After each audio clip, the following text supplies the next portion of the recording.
Here to talk further about that rift is a man who's had his own share of differences with Republican leadership. That is Texas Republican Congressman, former presidential candidate Ron Paul. Dr. Paul, thanks for joining us. And let me start first with this. Why are you the only Republican defending Michael Steele?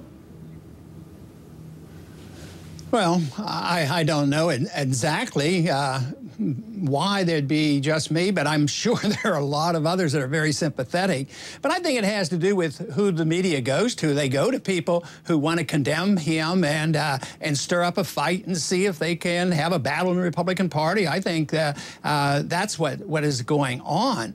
But I think the better question is not whether there's 3 or 4 or 5 who have declared themselves leader of the Republican Party. I just wonder how many grassroots Americans believe that an individual who blurted out the truth that he sort of backtracked on should be kicked out of office because of that. The majority of the American people agree with what he said. Now, this whole thing, and I think Ed distorted this a bit about what Chairman Steele said about this being Obama's war. This is sort of like Nixon in 1968 saying this is Nixon's war, in Vietnam War, and he went on and managed that war and 30,000 more Americans let me ask you. So yes, I think it is Obama's war because he has called this the good war and he fought for more troops over there, and the war is going badly. All right, let's break this down. Month in June. First of all, you have said this previously. You came out defending Michael Steele, so I'm curious, have you spoken with him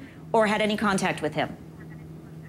No, I haven't. I just thought that he did not deserve to be punished through the media in the sense that, get out, we don't want you, we don't need you. I think the party's doing reasonably well. Well, hang on a sec, because this was... And we're going to do well in November. Listen to what John McCain... Why should we change? Listen for a moment to what John McCain and Lindsey Graham, 2 very respected leaders in your party, had to say over the weekend. This is not just the media. This is what McCain and Graham had to say, if we can play that sound. I think those statements are wildly inaccurate, and there's no excuse for them. Chairman Steele sent me an email saying that his remarks were misconstrued. The fact is that I think that Mr. Steele is going to have to assess as to whether he can still lead the Republican Party as chairman of the Republican National Committee and make an appropriate decision. It was an uninformed, unnecessary, unwise, untimely comment. So my question here is, does the Republican Party not brook dissent? Does not look what? Brook, does not accept dissent. Is there a reluctance to listen to dissenting points of view? Is that what you're frustrated about? Well, the whole thing is I think his statement was rather accurate. I mean, what he was saying, he was expressing the way millions of Americans feel frustrated that this war has gone on too long. It's cost us too much money, hundreds of billions of dollars, hundreds of thousands of casualties, people coming back here, deaths up to 5,000 people of all the wars that we've been fighting over there. People are tired of the war, and it's going badly. I mean, we just fired our general, which means that things aren't going well over there. They can't even continue the plan to go into Kandahar, and Marja was a total failure, and they're going to pretend they're painting it over, and they're deceiving the American people just as they were deceived in the 1960s. I lived through that. I was in the Air Force then, and I don't think the American people want to be deceived anymore. With respect, sir, the latest CNN polling... conversation. The latest CNN polling shows 66% of Republicans favor the war in Afghanistan. Favor it. Now, okay, but 66% of the Republicans can't elect a president. You have to appeal to 66% of the Americans. And believe me, the biggest party in this country right now are the independents, and they're sick of this war. And if the Republican Party wants to truly become #1 party, they have to speak to the independents, which they're not doing. And this is what they did in the 2008 election. They lost because of the Iraqi war and the foreign policy that they were managing, and you just can't continue to do this. This country is broke. We're spending $1 trillion a year on our foreign policy. Sir, are you and Michael Steele speaking for a quiet minority in your party? Do you think there's a growing minority in your party that opposes this war? well, I think it's a growing number, but I think it's close to the majority, but it's the majority of the American people. Think of all the progressive Democrats that have to put up with Obama. Why is it not good political talk for what Steele said? I mean, here Obama is trying to appeal to his base by saying, oh, we're going to be out in a year. At the same time, he's appealing to the neocons who say we want more war. He says, I'll take all the troops we can because we're going to win this war. But the truth is the politicians and the military people do not believe there's a chance of a military victory. So our troops are being trained to fight wars, and they are not allowed to fight wars. They're tired themselves, and this is not a very good policy that we have. This is a war that is not really a war. General Petraeus would disagree with you, and we will follow up with that after this break. Please stay with us. Late this afternoon, Texas officials confirmed that tar balls found on Galveston County beaches this weekend are from the BP oil spill, even though the well is 400 miles offshore. Texas Republican Congressman Ron Paul's district includes Galveston. So, Dr. Paul, it's day 77 of the oil spill. Tar balls today reportedly washed up in Galveston County. That's your district. In your view, is the Obama administration doing enough to stop the oil spill?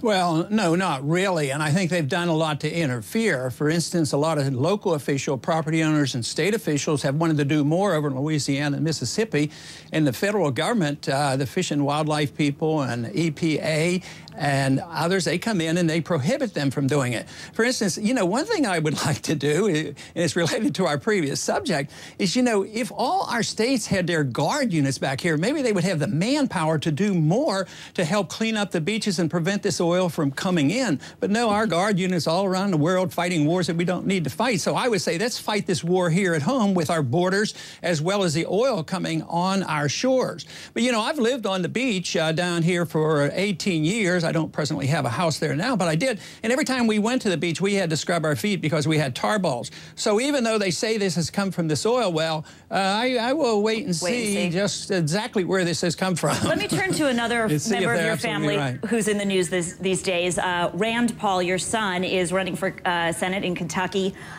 He has been criticized by some national figures, including Senator Mitch McConnell, who, while he didn't overtly criticize him, at one point said he's done enough national media and maybe should keep it quiet for a while. Do you feel that your son has been given a bad rap by either the national media or the leaders of your party?